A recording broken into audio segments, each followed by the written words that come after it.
Coucou tout le monde, comment ça va bien? Bienvenue sur Phytoasis, c'est Laurent. Aujourd'hui, nous allons nous intéresser de près aux abeilles, ces formidables petites travailleuses sans relâche qui maintiennent, grâce à la pollinisation, notre biodiversité. Et donc, rien que pour ça, il faut leur dire merci et rien que pour ça, il faut les protéger. Donc, au passage, si vous pouvez planter des arbres, des arbustes, des plantes sur votre balcon ou dans votre jardin qui sont mellifères, je pense par exemple aux arbres de Judée, à la mélisse ou encore aux mimosas par exemple, voilà, faites-le parce qu'elles en ont vraiment besoin, ça les soutient, ça les aide et ça nous aide. Et en plus de ça, les abeilles vont nous livrer 3 véritables trésors, à savoir le miel, la gelée royale et la propolis. Ce sont vraiment 3 dons qu'elles nous font et ça nous donne 3 raisons de plus de les protéger parce que c'est vraiment essentiel. Et grâce à ces produits-là, on peut faire des choses extraordinaires. D'ailleurs, dites-moi en commentaire si vous utilisez un de ces 3 produits issus de l'apiculture et lequel de ces 3 a votre préférence. Si vous connaissiez déjà justement la propolis et si vous avez l'intention de l'utiliser. Et aujourd'hui, nous allons faire un petit topo sur la propolis et voir pourquoi elle n'a pas son pareil. C'est vraiment l'arme secrète des abeilles. Tout d'abord, c'est quoi la propolis? À quoi ça sert? Et pourquoi, en fait, les abeilles fabriquent-elles la propolis? Ce qu'il faut savoir, c'est que la propolis est une association de différentes substances, des résines, des cires, etc.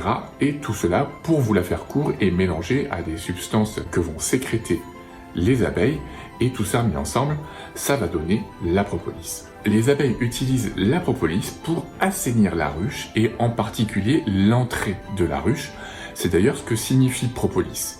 Pro vient du grec qui veut dire devant, à l'entrée en fait, et polis c'est la cité. Donc ça veut vraiment dire l'entrée de la ruche, l'entrée de la cité, de la ville. Et comme la propolis est vraiment très anti-infectieuse, comme elle est disposée à l'entrée, à chaque fois que les abeilles rentrent à la maison, elles passent dans cette zone-là, qui va servir à désinfecter, à déparasiter les abeilles. C'est un véritable sas de décontamination, en fait, qui va permettre justement de maintenir la ruche saine.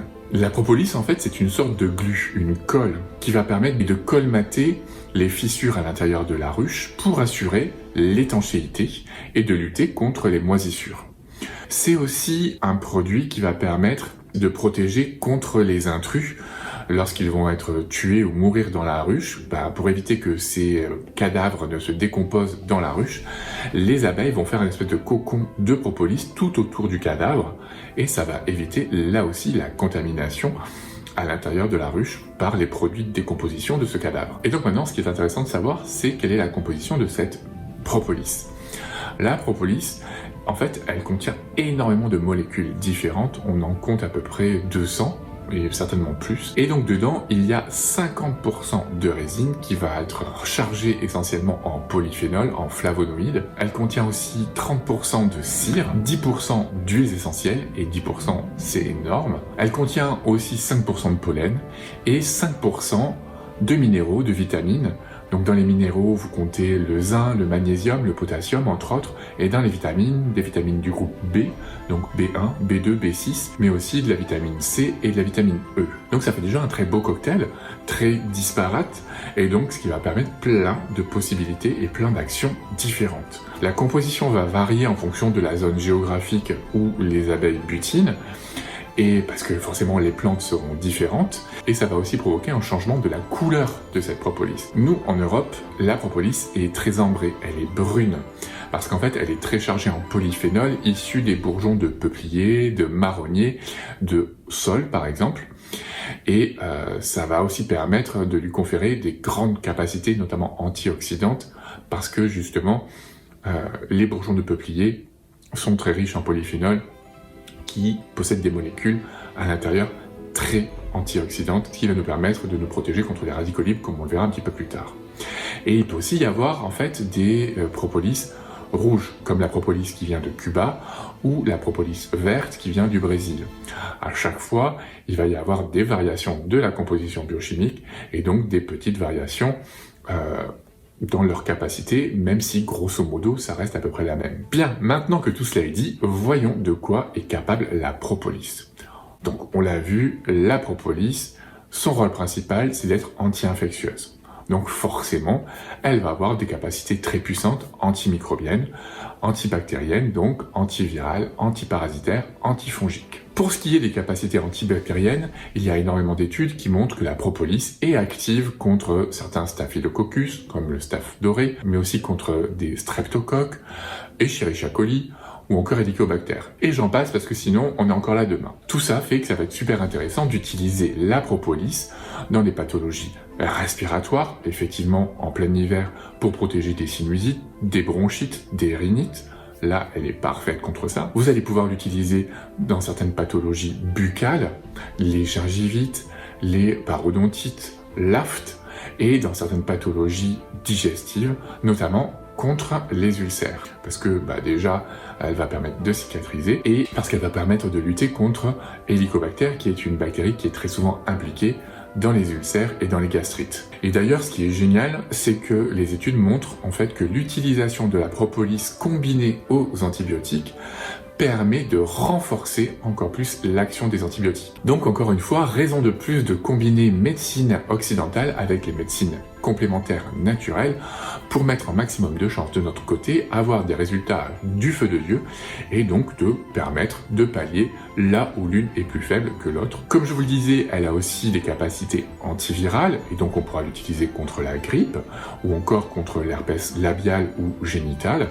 Elle a des capacités antifongiques, donc ça peut être intéressant contre la candidose par exemple, et des capacités antiparasitaires. Elle est aussi capable de stimuler notre système immunitaire en agissant sur les cytokines pro-inflammatoires, donc les interleukines 6, 8 par exemple, le TNF-alpha, et donc ça va permettre de dégommer plus facilement les intrus, de stimuler aussi la production de macrophages et de natural killers. Donc ça, c'est vraiment la première lignée qui va directement aller affronter les intrus. Elle régule aussi les allergies et donc ça pourrait être intéressant de l'utiliser pendant la saison printanière quand il y a des rhinites allergiques, d'en prendre pendant 2 mois. Ça va faire du bien, ça va diminuer les symptômes et généralement on respire beaucoup mieux grâce à la propolis. Et ça c'est aussi dû au fait qu'elle est anti-inflammatoire parce qu'elle agit sur les enzymes responsables de l'inflammation en inhibant la cyclooxygénase et la leuco-oxygénase. Comme je vous le disais tout à l'heure, c'est aussi un très puissant antioxydant. La propolis européenne est la plus riche en polyphénol issu de peuplier qui contiendra le plus d'actions antioxydantes. Qui plus est, elle a aussi, comme je vous le disais, de la vitamine C et de la vitamine E, donc ça rajoute encore plus à cette capacité antioxydante. Et donc vous allez pouvoir lutter contre les radicaux libres qui sont responsables du stress oxydant et donc du vieillissement prématuré de nos cellules. Et donc ça sera toujours très bénéfique, notamment à notre foie, nos reins, notre cœur, notre cerveau. Donc vous voyez que faire des cures de propolis, ça commence à être très intéressant. Enfin, la propolis a aussi des capacités antitumorales. Il y a énormément d'études qui montrent que la propolis est capable de s'attaquer à certaines lignées de certains cancers, le cancer du sein, du côlon, et vraiment on va pouvoir agir et améliorer les symptômes. Bien sûr, ça sera toujours compliqué, bien sûr ça prendra toujours du temps, et bien sûr il faudra toujours agir avec la chimiothérapie, mais de combiner tout ça, ça peut être très intéressant. En fait, la propolis va agir directement sur les cellules tumorales. Les cellules tumorales sont des cellules qui sont immortelles. Ces cellules tumorales ont muté et elles ne sont plus sensibles aux signaux cellulaires qui, en fait, géraient avant le cycle cellulaire complet, à savoir la croissance, la vie de la cellule et enfin l'apoptose, la mort naturelle de la cellule. Et il n'y a plus de mort naturelle. Elles sont immortelles et quand elles meurent ou quand elles ont trop grossi, en fait, elles vont nécroser. Et ça, c'est vraiment néfaste pour l'organisme. Donc en fait, la propolis va permettre, à travers différents systèmes, de rendre à nouveau les cellules tumorales sensibles à ces signaux et donc de rétablir la mort naturelle de ces cellules. Donc vraiment, ça peut être d'un bon soutien d'utiliser la propolis. Qui plus est, elle va être aussi intéressante lorsqu'on va être sous chimiothérapie, parce que quand on est sous chimiothérapie, la chimio agit sur toutes les cellules qui se multiplient très rapidement, donc les cellules tumorales, mais aussi d'autres cellules, les cellules par exemple intestinales ou encore les cellules de notre sang, à savoir les globules blancs, les globules rouges, les plaquettes. C'est la raison pour laquelle, lorsqu'on est sous chimiothérapie, on nous fait souvent des prises de sang pour vérifier nos taux de globules rouges, de globules blancs, de plaquettes, parce que très souvent on peut se retrouver en anémie, en neutropénie, en thrombopénie. Et bien, lorsqu'on va utiliser de la propolis, on va lutter contre ces phénomènes d'appauvrissement de nos cellules, et donc ça va être là aussi un très grand soutien. Donc vous voyez, on commence à avoir pas mal de pistes, et donc encore une fois, raison de plus de combiner médecine conventionnelle et médecine complémentaire. Donc vous le voyez, c'est vraiment intéressant d'utiliser la propolis, associée à d'autres plantes, ça sera encore mieux, évidemment, de façon préventive, pour éviter de tomber malade pendant la période hivernale, avec des huiles essentielles, comme le ravinsara, le tea tree et bien d'autres, mais c'est celle que vous connaissez et que vous appréciez le plus, ou encore avec d'autres champignons, par exemple avec le reishi, le shiitake, ou encore la spiruline. On va pouvoir agir préventivement, on va pouvoir agir pendant la pathologie, on va pouvoir agir après, pour remettre sur pied pendant les périodes de convalescence dans des grosses pathologies comme on vient de le voir. Mais maintenant, comment est-ce qu'on va utiliser la propolis et qui peut utiliser la propolis? En fait, par précaution, on n'utilisera pas la propolis chez les enfants de moins de 3 ans. On n'utilisera pas non plus chez la femme enceinte. Ça, c'est vraiment des précautions générales.